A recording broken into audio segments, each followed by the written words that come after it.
Olá, seja bem-vindo a mais um FIIs News. Vamos trazer as últimas notícias do mercado de fundos de investimento imobiliário. Hoje, dia 13 de novembro de 2025, a gente vai analisar um fato relevante importante e, dar uma olhada também nos destaques de alguns relatórios gerenciais que acabaram de sair. Exatamente. Vamos começar com essa atualização do RZTR11, né? E depois a gente mergulha nos relatórios do IRDM11, KNHF11 e também do KCR11, focando assim nos pontos essenciais para entender o desempenho e a estratégia de cada um deles. Perfeito. Começando então pelo RZTR11. Saiu um fato relevante sobre a venda de uma parte da Fazenda Clarão da Lua. É isso? Correto.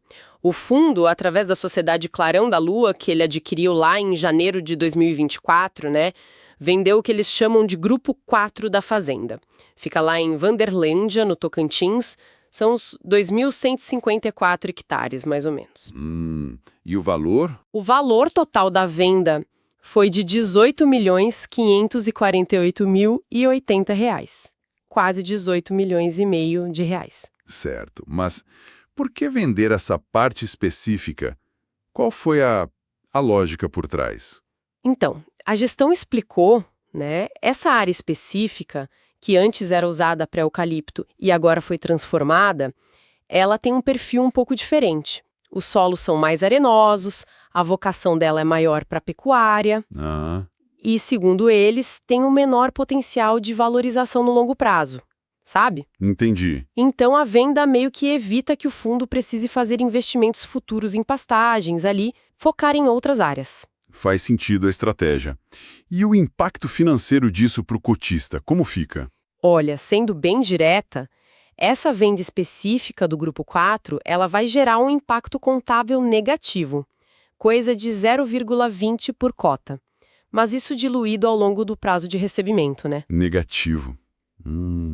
Mas calma, esse é o ponto-chave. Se a gente considerar também a venda anterior do Grupo 3, que eles informaram lá em agosto. Ah, teve outra venda? Sim, e aí o impacto combinado das duas vendas, na verdade, é positivo, bem positivo até. Totaliza 1,98 por cota de ganho. Ah, bom, aí sim, o contexto completo muda tudo. Bom, saindo do RZTR11, vamos para o IRDM11. Este é o último relatório gerencial do fundo antes da unificação, certo? Sim, exatamente. É a despedida do IRDM11, como a gente conhece, por causa da unificação com o IERIM11. E isso explica bastante o rendimento que foi distribuído agora em outubro, né? R$ 1,25 por cota. Em alto, né? Muito alto. Deu equivalente a 144,85% do CDI, bruto de IR. Mas tem um detalhe. Desse valor, 0,58 vieram do resultado operacional mesmo. Os outros 0,69 são da reserva acumulada, que foi totalmente distribuída justamente por causa da liquidação do fundo que está para acontecer. Entendi. E o que impactou esse resultado operacional mais baixo nesse período? Basicamente foi a deflação do IPCA de agosto, que foi de menos 0,11%. Isso pegou na correção monetária dos CRIs indexados ao IPCA, que são a maior parte da carteira, né? Certo. O IPCA de setembro até veio positivo, 0,48%, o que ajudaria no próximo resultado, mas como o fundo vai ser liquidado, esse efeito não vai ser sentido e o caixa acabou sendo distribuído agora. E tem um aviso super importante nesse relatório para os cotistas, não é? Algo urgente. Crucial, importantíssimo mesmo. Os cotistas têm só até o dia 26 de novembro, agora, para informar o custo médio de aquisição das cotas deles. Onde faz isso? Lá no portal do investidor da administradora, o BTG Pactual.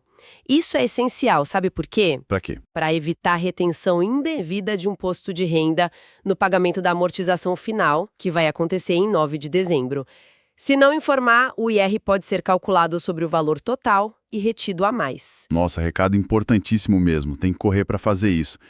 E a carteira, como ficou a foto final do IRDM11? Bom, o fundo encerrou com um PL de 2,9 bilhões de reais, a maior parte, quase 79%, estava em CRIs.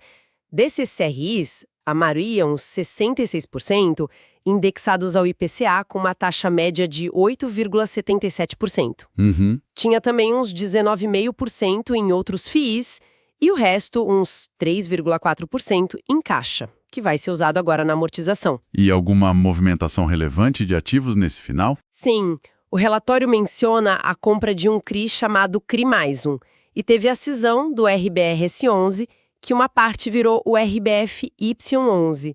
E um ponto de atenção é que algumas operações, tipo BWIC, Eco, Gramado Parques, elas continuam em reestruturação ou mesmo inadimplentes. Isso fica para o fundo que vai incorporar, né? Entendi. Situação delicada em alguns pontos ali. Agora, mudando de assunto, vamos para o KNED AF11. É um fundo multi-estratégia da Quineia, né? O que o relatório de outubro mostrou. Exato. Bem diferente do IRDM11, o KNHF11 mostrou uma alocação bem diversificada em outubro. Tinha 61,4% em CRIs, aí dentro dos CRIs estava dividido 42,4% em IPCA mais uma taxa de 12,59% marcada a mercado. Marcação a mercado, importante isso. Sim, reflete o valor atual. E outros 19% em CDI mais 2,93%, também marcado a mercado. Além disso, tinha 18,2% em cotas de outros FIs e quase 32% em imóveis físicos mesmo. O caixa era pequeno, mas já estava comprometido com aquisições futuras. E como foram os dividendos e as movimentações recentes do KNHF11? Ele distribuiu R$1 por cota, o que deu uns 91% do CDI, fazendo aquele cálculo gross-up, né, para comparar sem o IR. Uhum. A carteira de FIIs que eles têm foi bem no mês, rendeu 2,29%, acima do IFIX. E o destaque foi uma compra de cotas do FII Risa Viseu. Risa Viseu, o que ele faz? É um FII focado em projetos do Minha Casa Minha Vida, uma aposta interessante. E o fundo tem uma reserva acumulada de 0,89 por cota e negociava com um deságio, um desconto de quase 7% no fim de outubro. Interessante. E a visão da gestora, da Quineia, sobre o cenário macro, como isso está refletindo nas decisões? Olha, eles compartilharam a visão deles, né? Acham que a inflação só vai convergir para a meta de 4% lá em 2026 e que a Selic talvez comece a cair só no fim do primeiro trimestre de 2026. Mas eles notam que o mercado está bem cético com a questão fiscal aqui no Brasil. O fiscal sempre pesa. Pois é. Então, essa visão de juros altos por mais tempo pode justificar, por exemplo, manter posições em IPCA Plus com taxas mais altas na carteira, como a gente viu, mas eles ressaltam que acompanham o cenário político, claro, mas não tomam decisões baseadas só nisso ainda. É um conjunto. Certo, faz sentido. Para a gente fechar essa rodada de análises, vamos olhar o QCRE11. Esse é bem focado em CRIs de home equity da Creditas, certo? Isso mesmo, o foco é bem específico, o fundo opera até um pouco alavancado, tá com 104,9% do patrimônio alocado nos ativos-alvo. Usando compromissadas para isso? Exato, usa 7,2% de alavancagem via compromissadas. A carteira é quase toda, 95,2%, de CRIs IPCA mais uma taxa média de 10,04% marcada a mercado. E tem uma parcela menor, 9,6%, em CDI mais 4,16% MTM. E os resultados e a saúde dessa carteira de crédito, como estão? Ele distribuiu R$0,08 por cota, o que deu 73% do CDI com gross-up.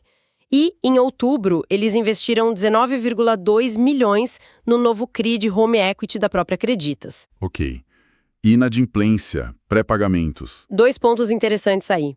Os pré-pagamentos, ou seja, gente quitando o empréstimo antes da hora, foram bem acima do esperado. Tipo, 2 vezes mais que o normal. E a inadimplência, por outro lado, caiu um pouco, ficou em 3,1%. A gestão considera isso controlado. Controlado por quê? Porque eles dizem que esse nível é absorvido pelas cotas juniores da estrutura do CRI, sabe? Aquelas que tomam o primeiro prejuízo. Então não afetam o rendimento do fundo principal. E o KQSR11 também negociava com um deságio relevante no fim de outubro, quase 9% abaixo do valor patrimonial. Ufa, bastante informação. Cobrimos bem hoje, hein? Desde a venda estratégica lá no RZTR11, passando pela reta final do IRDM11 com aquele alerta crucial, até as estratégias de alocação e a visão de mercado do KNHF-11 e do KCRE-11. Exato. Deu para ver como fundos diferentes estão navegando esse cenário, né? Um desinvestindo parte do ativo, outro em processo de liquidação, outros ajustando a carteira de crédito e de FIIs, e sempre com a leitura dos gestores sobre juros, inflação, cenário fiscal, moldando essas decisões. É um quebra-cabeça. Pois é. E olhando para tudo isso, venda de ativo, fim de ciclo de um fundo grande, ajustes nas carteiras por conta do macro, fica uma reflexão, né? Será que esse momento, com tantos sinais diferentes, não pede uma revisão um pouco mais profunda de como a gente equilibra os diferentes tipos de fiismo nas nossas próprias carteiras? Para pensar. E essas foram as principais notícias de hoje no FIS News. Cobrimos a venda no RZTR11, a reta final do IRDM11 com um alerta importante e os destaques das carteiras e estratégias do KNF11 e KCRR11. Agradecemos pela audiência, deixe um like, se inscreva e ative o sininho. Deixe também o seu comentário. Estamos no YouTube, no Spotify e no TikTok. Até o próximo episódio. Tchau, tchau.